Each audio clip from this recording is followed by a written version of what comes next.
वैसे जरूरी नहीं है, लेकिन वीडियो को लाइक या फिर डिसलाइक करने की कोशिश जरूर किया करें। तो जैसे इस मूवी का स्टार्ट होता है, हमें मूवी का मेन कैरेक्टर सियोंग दिखाया जाता है और उसकी बेटी का बर्थडे होता है। इसीलिए सियोंग की मदर उसे कुछ पैसे देती है ताकि वो अपनी बेटी को डिनर पर ले जा सके। लेकिन अब सियोंग को और पैसों की जरूरत होती है, तो इसीलिए वो अपनी मदर का एटीएम कार्ड चुरा लेता है। इसके बाद वो अपनी मदर के सारे पैसे चुरा लेता है और पैसों को वो लगा देता है हॉर्स राइडिंग में, और इस गेम में वो 4 मिलियन वॉन जीत जाता है। अब सियोंग ने एक कंपनी से बहुत सारे पैसे उधार ले रखे थे, तो इसीलिए वही लोग उसके पीछे पड़ जाते हैं। इसके बाद वो सियोंग को पकड़ ही लेते हैं और वो उसे काफी मारते हैं। और जब सियोंग उनके पैसे लुटाने के लिए अपने पॉकेट्स चेक करता है, तो वो देखता है कि उसके पास तो पैसे हैं ही नहीं, यानी वो वाले पैसे जिसने हॉर्स राइडिंग में जीते थे। और तब उसे याद आता है कि जब वो इन लोगों से बचकर भाग रहा था तो वो एक लड़की से टकरा गया था, तो जरूर उसी लड़की ने ही उसकी जेब काट ली। अब क्योंकि सियोंग के पास पैसे तो होते ही नहीं, तो इसीलिए वो लोग उसे 1 महीने का और टाइम देते हैं जिसमें कि वो उनके पैसे लौटा दे। इसके बाद सियोंग कुछ पैसों का अरेंज करता है और अपनी बेटी को डिनर पर ले जाता है। इसके बाद सियोंग जल्दी से स्टेशन पर पहुंचता है, लेकिन अनलकीली उसकी ट्रेन तो मिस हो गई थी। और जब सियोंग वहाँ पर बैठकर ट्रेन के आने का वेट कर रहा था कि तभी अचानक से उसके पास एक आदमी आता है, और ये अननोन पर्सन था, यानी सियोंग उसके बारे में कुछ नहीं जानता था। फिर वो अननोन पर्सन सियोंग को कहता है कि मैं तुम्हारे साथ एक गेम खेलना चाहता हूँ। वो सियोंग को कहता है कि अगर तुम इस गेम में जीत गए तो मैं तुम्हें 1 लाख वॉन दूंगा। तब इतने सारे पैसों का सुनकर सियोंग ये गेम खेलने के लिए एग्री हो जाता है। इसके बाद सियोंग काफी मार खाने के बाद ये गेम जीत जाता है, यानी वो 1 लाख वॉन हासिल कर लेता है। इसके बाद वो अननोन पर्सन सियोंग को एक कार्ड देता है, ये कहते हुए कि अगर तुम और पैसे जीतना चाहते हो तो इस कार्ड पर जो नंबर लिखा हुआ है उस पर कांटेक्ट करना। इसके बाद सियोंग जब अपने घर जाता है तो उसकी मदर उसे कहती है कि तुम्हारी बेटी अगले साल अपने स्टेप फादर के साथ यूएस में शिफ्ट हो रही है। यहाँ पर हमें ये पता चलता है कि सियोंग की डिवोर्स हो गई है और उसकी वाइफ ने दूसरी शादी भी कर ली है। लेकिन सियोंग कभी भी ये नहीं चाहता था कि उसकी बेटी उससे दूर जाए, लेकिन उसे बहुत सारे पैसे चाहिए होते हैं अपनी बेटी की कस्टडी वापस लेने के लिए, तो इसीलिए सियोंग उस कार्ड वाले नंबर पर कॉल करता है। इसके बाद सियोंग को एक गाड़ी में लाया जाता है जहाँ पर और भी लोग थे, लेकिन फिर उन सारे लोगों को बेहोश कर दिया जाता है। और जब उन सब लोगों की आंख खुलती है तो वो खुद को एक फैसिलिटी में पाते हैं जहाँ टोटल 456 लोग थे, और वो वहाँ पर एज अ प्लेयर थे क्योंकि उन सबको एक यूनिफॉर्म भी पहनाया हुआ था। इस फैसिलिटी का होस्ट यानी लीडर एक आदमी था जो कि फ्रंट मैन था वहाँ पर, और वो सब पर नजर रख रहा था। अब यहाँ पर एक कॉमन चीज थी कि जितने भी लोगों को वहाँ पर लाया गया था उन सब ने कर्जे लिए हुए थे बहुत ज्यादा। सियोंग वहाँ पर प्लेयर नंबर 1 से मिलता है जो कि एक बूढ़ा आदमी था। उस बूढ़े आदमी को ब्रेन ट्यूमर था, यही वजह थी कि वो यहाँ पर आया था क्योंकि उसकी लाइफ तो वैसे भी खत्म ही होने वाली थी। इसके बाद वहाँ पर 2 प्लेयर्स जिनमें लड़की का नाम सैब्यूक और लड़के का नाम जेंग होता है, उनके बीच फाइट होती है। अब यहाँ पर सैब्यूक वही लड़की थी जो सियोंग के पैसे लेकर भाग गई थी, यानी उसी ने उसकी जेब काटी थी। सियोंग तो उसे देखते ही पहचान लेता है, इसीलिए वो अपने पैसे मांगने के लिए उसके पास जाता है। तभी वहाँ पर कुछ गार्ड्स आ जाते हैं जिन्होंने पिंक कलर का यूनिफॉर्म पहना था और उनके फेस अच्छी तरह से कवर्ड थे। गार्ड्स उन सभी प्लेयर्स को बताते हैं कि तुम्हें यहाँ पर टोटल 6 गेम्स खेलनी होंगी और जो इस गेम का विनर होगा उसे बहुत सारे पैसे मिलेंगे।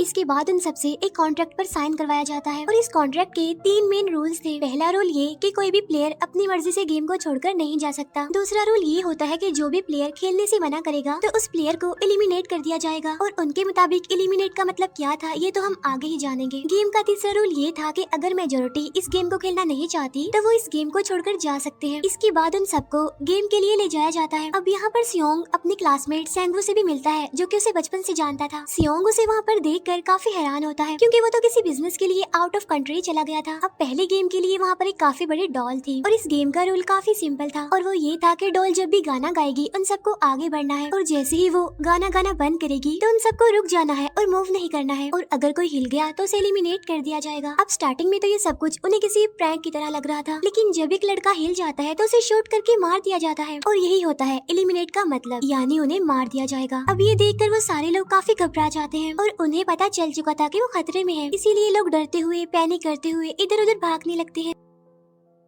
लेकिन अब क्योंकि गेम का रूल था इसीलिए जो भी हिलता है उसे मार दिया जाता है, और जितने भी सर्वाइवर होते हैं वो किसी न किसी तरह इस गेम को कंप्लीट कर ही लेते हैं। लेकिन जो लोग मर जाते हैं उनकी डेड बॉडीज को वहाँ से ले जाया जाता है, और अब 456 प्लेयर्स में से सिर्फ 255 ही रह गए थे। अब क्योंकि वो सारे प्लेयर्स इतना ज्यादा डर जाते हैं कि अब कोई भी गेम खेलना नहीं चाहता था। लेकिन जैसा कि रूल नंबर 3 था कि अगर मेजोरिटी चाहे तो वो ये गेम स्किप कर सकती है, तो इसीलिए उनका लीडर यानी फ्रंटमैन वोटिंग करवाता है। लेकिन इससे पहले उन्हें प्राइज मनी दिखाई जाती है, यानी जो विनर को मिलेगी। लेकिन इन इन केस अगर कोई गेम को छोड़कर चला जाएगा तो ये सारे पैसे मरे हुए प्लेयर्स की फैमिलीज को मिल जाएंगे और ये prize money total 45 billion won होती है। इसके बाद वोटिंग करवाई जाती है जिसमें मेजोरिटी इस गेम को खेलना नहीं चाहती थी, तो इसीलिए गेम को यहीं पर स्टॉप कर दिया जाता है। लेकिन अगर कभी फ्यूचर में वो लोग चाहें तो इस गेम को रिज्वाइन कर सकते हैं। इसके बाद सभी लोगों को उनके घरों पर छोड़ दिया जाता है। नेक्स्ट डे सियोंग पुलिस स्टेशन जाता है और वहाँ पर वो पुलिस को सारी बात बता देता है, लेकिन उन लोगों को सियोंग की बातों पर यकीन नहीं होता और उल्टा वो लोग उसे पागल समझने लग जाते हैं। इसके बाद सियोंग उन्हें वही वाला कार्ड दिखाता है, लेकिन हैरान कर देने वाली बात तो ये है कि उस पर जो नंबर था वो रॉन्ग था। इसके बाद सियोंग जब घर जाता है तो उसकी मदर वहाँ पर नहीं होती। उधर सियोंग का क्लासमेट सेंगवू अपनी मदर को छुप कर देख रहा होता है और तभी वहाँ पर सियोंग भी आ जाता है। यहाँ पर सेंगवू अपसेट होते हुए सियोंग को बताता है कि मेरे ऊपर 6 बिलियन का कर्ज है। वो बताता है कि मैंने क्लाइंट्स के पैसे लेकर स्टॉक मार्जिन में लगा दिए थे, लेकिन अनलकीली वो सारे पैसे डूब गए। और तभी सियोंग के पास हॉस्पिटल से कॉल आती है। सियोंग की मदर का पाँव काफी इंजर्ड था, लेकिन डायबिटीज का ट्रीटमेंट ना होने की वजह से उनकी चोट और ज्यादा बढ़ गई। तब डॉक्टर सियोंग को बताते हैं कि तुम्हारी मदर का ट्रीटमेंट हो सकता है, लेकिन इसके लिए हमें इनका पाँव काटना होगा। लेकिन इस ऑपरेशन में बहुत सारे पैसे लगने वाले थे, लेकिन जाहिर सी बात है सियोंग के पास इतने पैसे तो होते नहीं। इवन उसने तो अपनी मदर के इंश्योरेंस के पैसे भी उड़ा दिए थे। तब इसीलिए सियोंग पैसे मांगने के लिए अपनी वाइफ के पास जाता है, लेकिन उसकी वाइफ उसे पैसे देने से इनकार कर देती है। फिर उसकी वाइफ अपने हस्बैंड को बताती है कि सियोंग आया था पैसे मांगने के लिए, और तभी उसका हस्बैंड सियोंग को पैसे देने आता है। साथ साथ उसे ये भी कहता है कि मेरी फैमिली से दूर रहो, लेकिन सियोंग उसे मारने लगता है और तभी उसकी बेटी भी वहाँ पर आ जाती है। इसके बाद सियोंग का एक फ्रेंड अपने बॉस के पास पैसे मांगने जाता है, लेकिन उसका बॉस उसे पैसे देने से मना कर देता है, तो इसीलिए उन दोनों के बीच फाइट होने लगती है। इस फाइट के दौरान उसके बॉस का हाथ मशीन में आ जाता है, तो मौके का फायदा उठाकर सियोंग का फ्रेंड पैसे लेकर वहाँ से भाग जाता है। फिर इसके बाद सियोंग का फ्रेंड अपने घर आकर अपनी वाइफ को कहता है कि पहली फ्लाइट लो और जाओ यहाँ से। इसके बाद सईब्यूक एक एजेंट से मिलती है, क्योंकि उसने अपनी मदर को नॉर्थ एरिया से साउथ एरिया में लाना था। सईब्यूक वही लड़की जिसने सियोंग की जेब काटी थी, लेकिन यहाँ अपनी मदर को लाने के लिए सईब्यूक को बहुत सारे पैसों की जरूरत थी। अब सईब्यूक का एक छोटा भाई भी होता है, जिससे उसने प्रॉमिस किया होता है कि मैं मदर को जरूर ले आऊंगी। इसके बाद हमें एक ऑफिसर दिखाया जाता है और इस ऑफिसर का भाई कुछ टाइम से मिसिंग था, इसीलिए वो ऑफिसर अपने भाई के घर जाता है, जहाँ उसे पता चलता है कि उसका भाई तो पिछले कुछ दिनों से अपने घर पर भी नहीं आया। और जब वो ऑफिसर घर को चेक कर रहा होता है तो उसे एक कार्ड मिलता है वहाँ पर, और इस ऑफिसर ने सेम ऐसा ही कार्ड पुलिस स्टेशन में सियोंग के पास भी देखा था, तो इसीलिए वो ऑफिसर सियोंग के पास जाकर उससे इस बारे में पूछता है, लेकिन सियोंग उसे कुछ नहीं बताता। इसके बाद सियोंग जब अपने घर जाता है तो उसे वो कार्ड दोबारा मिल जाता है वहाँ पर। अब सियोंग डिसाइड करता है कि वो दोबारा से उस गेम को ज्वाइन करेगा, इसीलिए सभी प्लेयर्स को एक शिप के पास ले जाया जाता है। इधर ही वो ऑफिसर भी गाड़ियों का पीछा करते हुए उस शिप तक आ जाता है। वो एक गार्ड को मारकर उसे पानी में फेंक देता है। इसके बाद उन सभी प्लेयर्स को एक आइलैंड पर मौजूद फैसिलिटी में लाया जाता है। अब यहाँ पर उन्हें जरा भी अंदाजा नहीं था कि अगला गेम कौन सा होगा और उसे कैसे खेला जाएगा। इसके बाद वो लोग अपनी अलग अलग टीम्स बना लेते हैं। रात को सईब्यूक और उसकी फीमेल फ्रेंड वॉशरूम जाते हैं। यहाँ पर सईब्यूक गार्ड्स की नजरों से बचते हुए उस फैसिलिटी को एक्सप्लोर करने लगती है। तभी वो देखती है कि गार्ड्स बड़े बड़े बर्तनों में कुछ बना रहे हैं,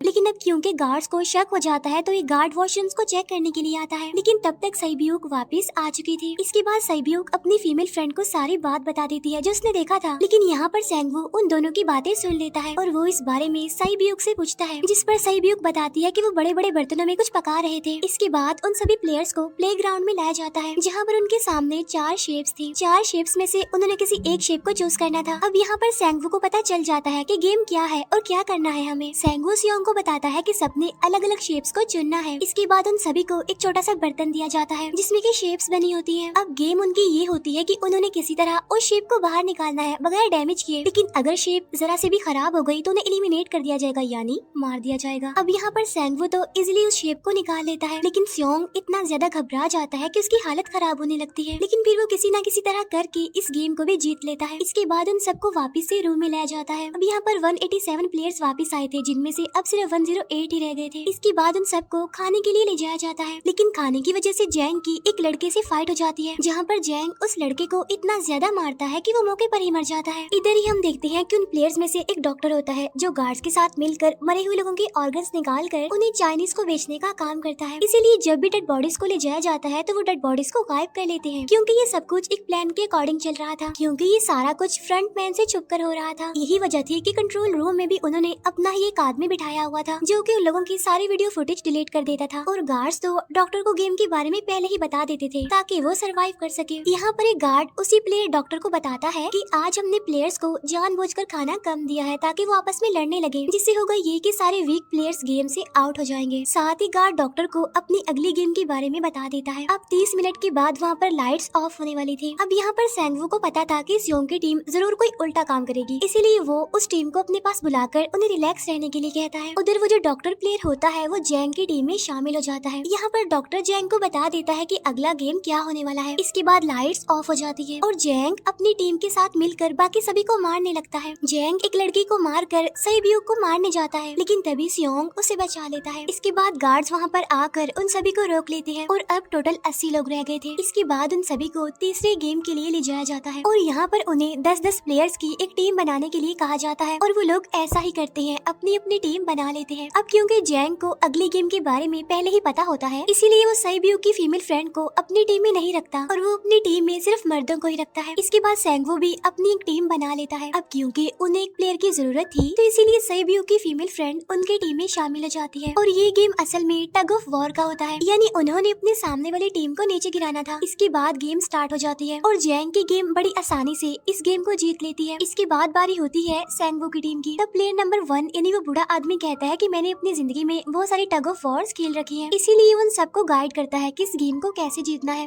तो इसीलिए वो लोग किसी न किसी तरह करके इस गेम को जीत जाते हैं। फिर दिखाया जाता है कि 30 मिनट के बाद दोबारा से लाइट्स ऑफ हो जाएंगी, जिस पर सैंगवू उन सबको कहता है कि रेडी रहना। तो इसीलिए वो डिसाइड करते हैं कि एक एक करके हम पहरा देंगे। अब जैंग की टीम में एक से बढ़कर एक चालाक प्लेयर था, तो इसीलिए जैंग को डर होता है कि कहीं उसकी टीम उसे ही साइड पर न लगा दे, यानी उसे ही अपने रास्ते से न हटा दे।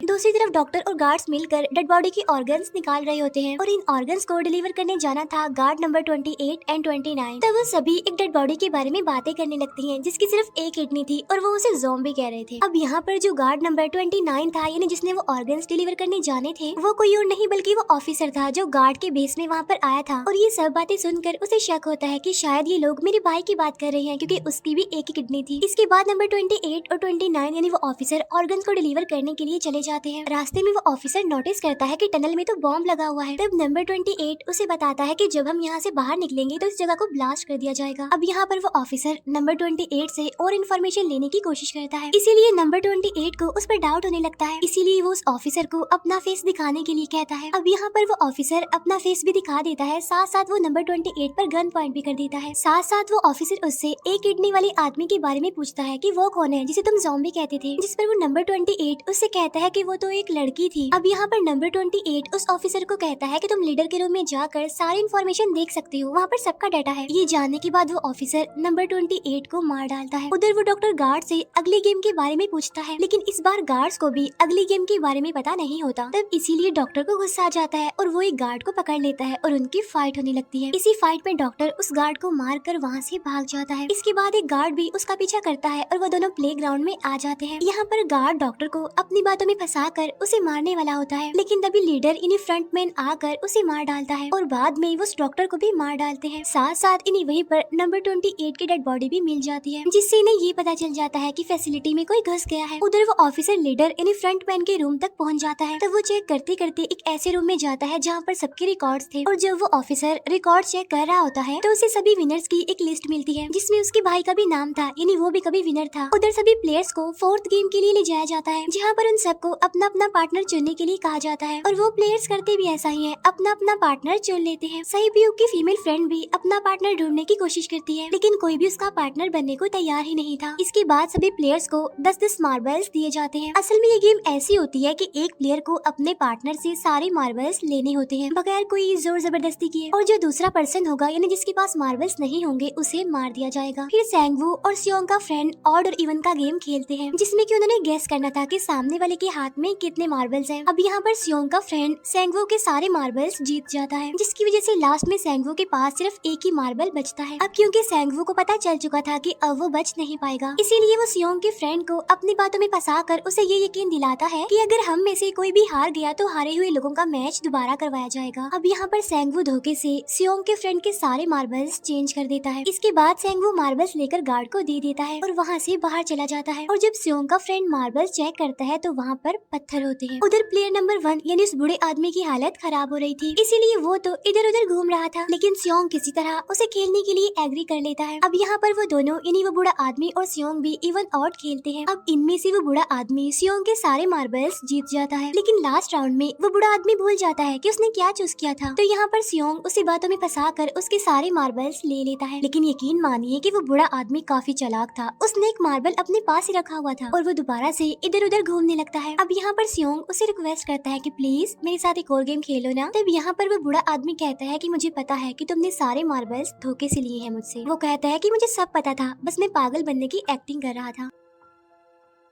तभी सुनकर सियोंग को उस पर तरस आ जाता है और वो उसे ही सारे मार्बल्स दे देता है। उसके बाद सैब्यूक और उसकी फीमेल फ्रेंड भी गेम खेल रहे होते हैं। उनकी गेम ये होती है कि जो मार्बल्स को दीवार के ज्यादा करीब फेंकेगा वही जीतेगा। पहले सैब्यूक अपने मार्बल्स फेंकती है, लेकिन जब सैब्यूक की फ्रेंड की बारी आती है तो वो अपने सारे मार्बल्स फेंक देती है। लेकिन जब सैब्यूक ये देख लेती है तो वो अपने फ्रेंड को दोबारा फेंकने के लिए कहती है, जिस पर उसकी फ्रेंड कहती है कि नहीं सैब्यूक, मैं बिल्कुल अकेली हूँ, मेरे पीछे तो कोई भी नहीं है, लेकिन अगर तुम्हें कुछ हो गया तो ये अच्छी बात नहीं है, तुम्हारे पीछे तुम्हारा छोटा भाई है, तुम्हारा वेट कर रहा है वो। और इसी वजह से सैब्यूक की फ्रेंड को मार दिया जाता है। इसके बाद उन सबकी डेड बॉडीज को वहाँ से ले जाया जाता है। इसके बाद वो सब वापस से रूम में आ जाते हैं। यहाँ पर जैंग देखता है कि सैब्यूक की वो वाली फ्रेंड तो अभी तक जिंदा है, जो कि बड़ी आराम से बैठी हुई थी। अब यहाँ पर हमें पता चलता है कि सैब्यूक की ये वाली फ्रेंड जैंग की भी फ्रेंड थी, लेकिन अब क्योंकि उन दोनों के बीच किसी बात को लेकर क्लैश चल रहा था तो इसीलिए जैंग की वो फ्रेंड उसे बुली करने लगती है। इसके बाद फ्रंटमैन को एक डेड बॉडी के पास उस ऑफिसर का आईडी कार्ड मिल जाता है। तभी फ्रंटमैन को पता चलता है कि उसके सारे वीआईपीज आ चुके हैं, तो इसीलिए फ्रंटमैन उन्हें लेने के लिए चला जाता है। फिर सारे वीआईपीज को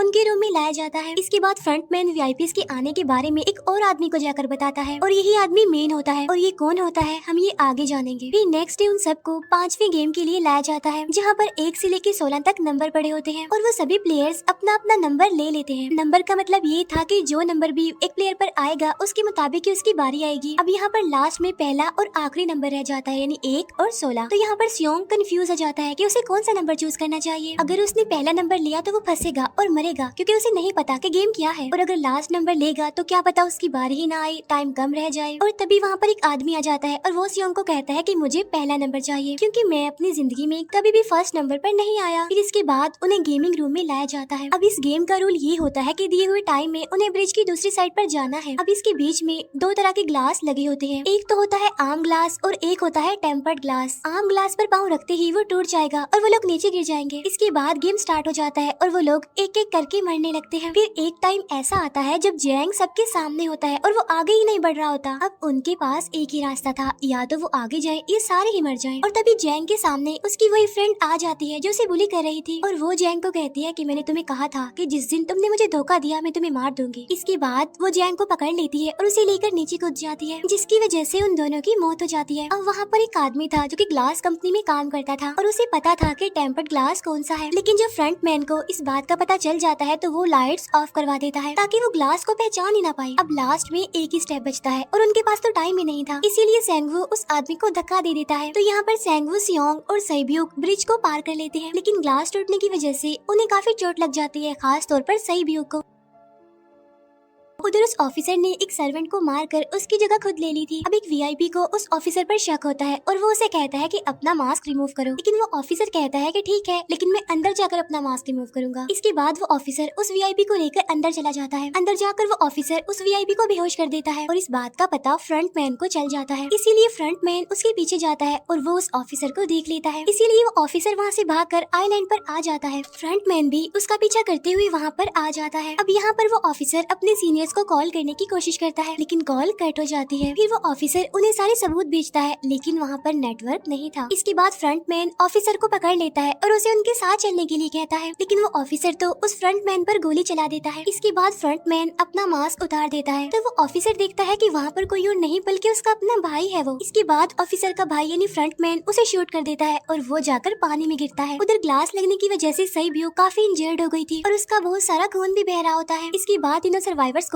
डिनर के लिए ले जाया जाता है और उनके पास एक एक नाइफ भी रख दिया जाता है, मतलब रात में उन तीनों में से कोई भी एक दूसरे को मार देगा। तभी सियोंग नोटिस करता है कि सईब्यू की हालत काफी खराब है, इसीलिए वो सईब्यू को कहता है कि फिक्र मत करो, हम दोनों साथ हैं और इस गेम में हम दोनों मिलकर सेंगवू को हरा देंगे। इसके बाद हम दोनों यहाँ से बाहर निकल जाएंगे और पैसों को आधा आधा डिवाइड कर लेंगे। सईब्यू उसे बताती है कि मेरा एक छोटा भाई है जिसे मैं ऑर्फनेज में छोड़कर आई हूँ और अगर हम दोनों में से कोई भी जिंदा बचकर बाहर जाएगा तो उसे उन दोनों की फैमिलीज का ख्याल रखना होगा। अब सईब्यू की हालत काफी खराब थी, उसे डॉक्टर की जरूरत थी, इसीलिए सियोंग कोई मदद लाने के लिए जाता है, लेकिन जब तक वो वापस आता है तब तक सेंगवू सईब्यू को मार चुका था। फिर नेक्स्ट डे उन दोनों को गेम नंबर 6 यानी लास्ट गेम के लिए ले जाया जाता है। गेम का रूल बड़ा ही सिंपल था कि मार दो या मर जाओ और इस गेम का नाम होता है स्क्विड गेम। इसके बाद गेम स्टार्ट हो जाती है और उन दोनों के बीच काफी फाइट होती है, लेकिन लास्ट में सेंगवू की हालत खराब होने लगती है। तभी सियोंग कहता है कि मैं इस गेम को रोकना चाहता हूँ और तभी सियोंग सेंगवू को उसके साथ चलने के लिए कहता है, लेकिन सेंगवू तो अपने आप को ही मार डालता है, जिसकी वजह से सियोंग गेम जीत जाता है। फिर फ्रंटमैन सियोंग को कहता है कि तुम बहुत अच्छा खेले, लेकिन मुझे इसकी उम्मीद नहीं थी। इसके बाद सियोंग को उसके घर पर छोड़ दिया जाता है और उसके पास एक एटीएम कार्ड भी था और जब सियोंग उस एटीएम कार्ड को जाकर चेक करता है तो वो दिखता है कि सारे पैसे उसके अकाउंट में भेज दिए जाते हैं। इसके बाद सियोंग अपने घर जाता है, लेकिन तब तक उसकी मदर की डेथ हो जाती है। इसके बाद हमें 1 साल बाद का सीन दिखाया जाता है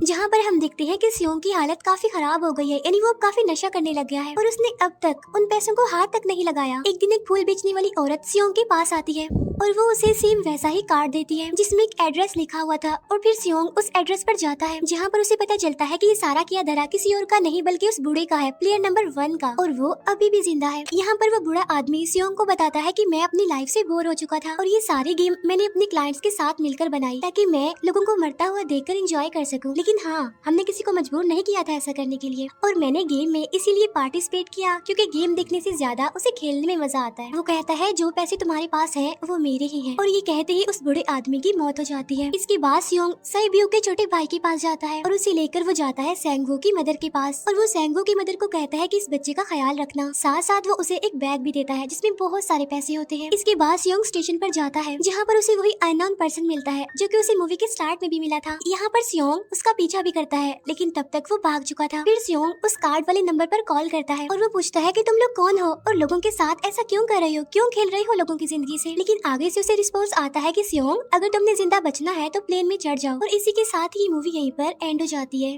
थैंक यू फॉर वॉचिंग।